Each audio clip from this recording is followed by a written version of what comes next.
जनता भी घाटे में। जब हम चिल्लाते थे कि भाई तुम्हारे पास नहीं रहेगा, चंडी अपना काम कर रही है, तब तुम बाबा जी की बात को नहीं, हम नहीं मानेंगे, हम नहीं जानते। अब सारे विश्व में जब अर्थ की कमी आए तो कहाँ गया ए बाबा जी, किधर चला गया? अब बाबा जी से पूछो तो बाबा जी उसके बाद बतरा भी 5 वर्ष में बैठे, यहाँ पूछ लो, यहाँ पूछ लो आगे, तो चला गया। सब देश गरीब हो गए। तुम नहीं जानते हो चंडी का हाल कि वो क्या करती है? पहले क्या करेगी?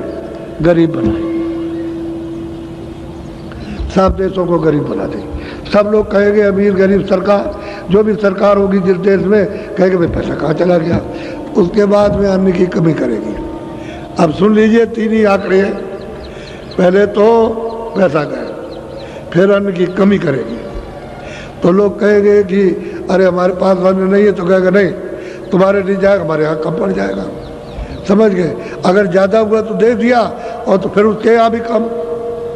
तो कहते हैं हमारे पास नहीं है, हम तो कहे हमारी जनता मर जाएगी, तब जो कुछ हो जाए, तुम अपने देश को संभालो, हम अपने देश को संभालो, ये फिर यहाँ भी कमी हो जाएगी। तो अन्न की कमी उस देश में, उस देश में, उसमें, और फिर वो लड़ाई करा देगी। तो बस आप समझ लीजिए, आप ये 3 बातों में मंत्र है, ये इंसानी मंत्र। 3 बातों फिर क्या करोगे आप? पहले सोच लो। अब इसके आगे और कुछ नहीं कहेंगे। तो चंडी अपना काम सब कर रही है। चंडी एक बहुत बड़ा देवता है, ये बाहर की चर्म आंखों से दिखाई नहीं देगा, वो तो दिव्य आंख से दिखाई देता है, इन आंखों से दिखाई नहीं देता, और सब जगह काम कर रहा है, सब जगह। बस मैं इतना ही बता रहा हूँ आपको। वो अपने काम में अब सफल है, और काम कर रही है, सब धीरे धीरे धीरे धीरे वहीं ले जाएगी आप। और आपसे ये कहा जाता है कि तुम ठीक समझ जाओ, ईमानदारी मेहनत से काम करो, जो कर रहे हो उसमें तुमको पूरा मिलेगा। और पूरा पड़ेगा, कपड़े, खाना, ये वो, बचत, सब बाल बच्चों के लिए, सबके लिए। तो तुमको बात सुनते रहिए। हम इसे हाथ कैसे मिल जाए, ऐसे कैसे मिले किसी तरह से, इसको कब मारते हो ले जाए इसका, ये सब में हविस लगी हुई। ये हविस क्या है? वो तो पर्दा है, वो तो चला जाएगा। पर्दा किसी कैसे हाथ में आता है? इधर से हविस आई और इधर चली गई, तो किधर गया? हम तो बहुत ले आए थे, किधर का चिल्लाओगे? चिल्लाते ही वो किधर चला गया? ऐसे ही तो हविस से हविस मार दे रही। तो इसलिए मेहनत ईमानदारी से करो, मालिक बरकत देगा। और बरकत में बढ़ोतरी, बरकत माने बढ़ोतरी, ये परमार्थ की और स्वार्थ की, शारीरिक ये जो सामान है शरीर रक्षा के लिए, उसकी बढ़ोतरी, यानी ईमानदारी मेहनत से काम में, और आध्यात्मिक भजन में बढ़ोतरी। और तुमने ईमानदारी मेहनत तो इसके लिए कुछ नहीं, परमार्थ का तो कुछ हो ही नहीं सकता। वो तो ईमानदारी और मेहनत पर मुकर्रर है, वो तो आपको बनना ही पड़ेगा, ऐसा नहीं। तो हमने आपको संक्षेप में सब बात बताई, और ये सुनाया कि हमने कहा था कि आपको स्त्रियों का भी सुना देंगे, तो स्त्रियां तो बहुत है, अब किस किस का नाम लेके सुनाया जाए। ऐसे ही सबने प्राप्त किया, और पुरुषों ने भी प्राप्त किया। अब कबीर दास का अलग है, उन्होंने अलग लोगों को पहुंचाया। हृदयदास जी का अलग, उन्होंने अलग पहुंचाया। फिर चरणदास जी आए, उनका अलग है।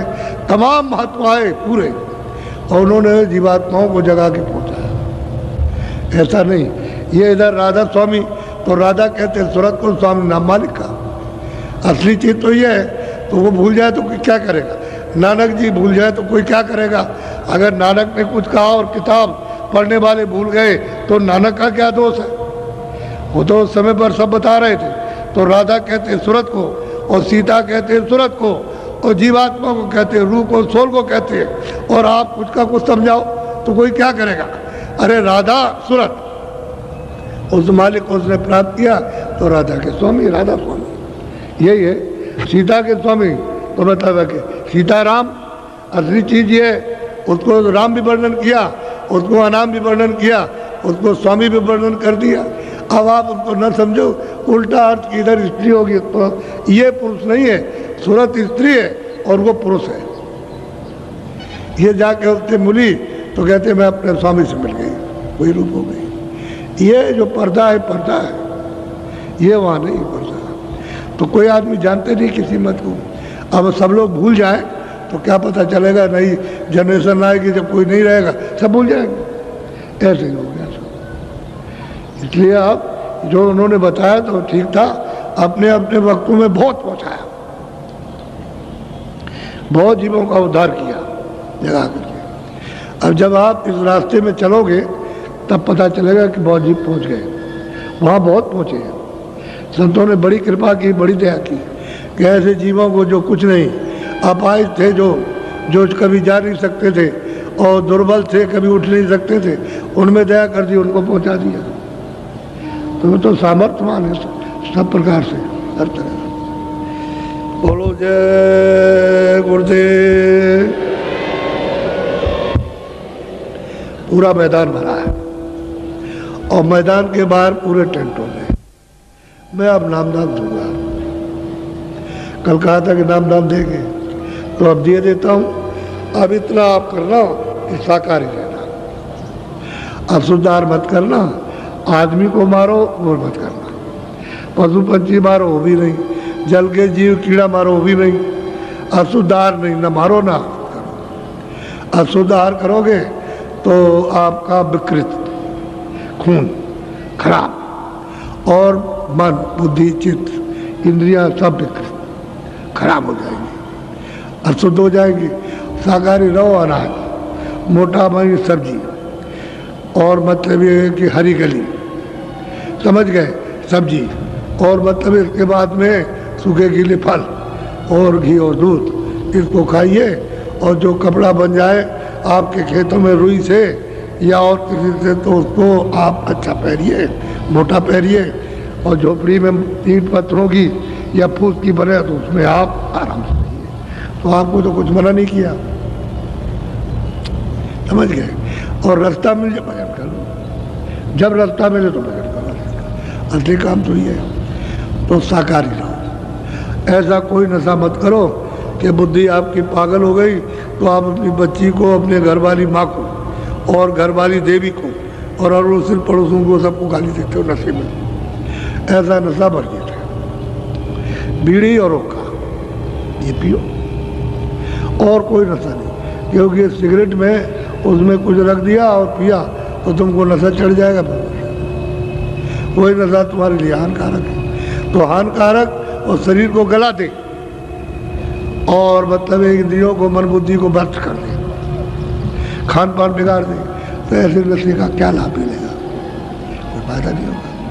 तो शाकाहारी रहो और बीड़ी तंबाकू पियो और उसके बाद में कोई नशा नहीं, बाकी कोई चीज़ तो मना की नहीं।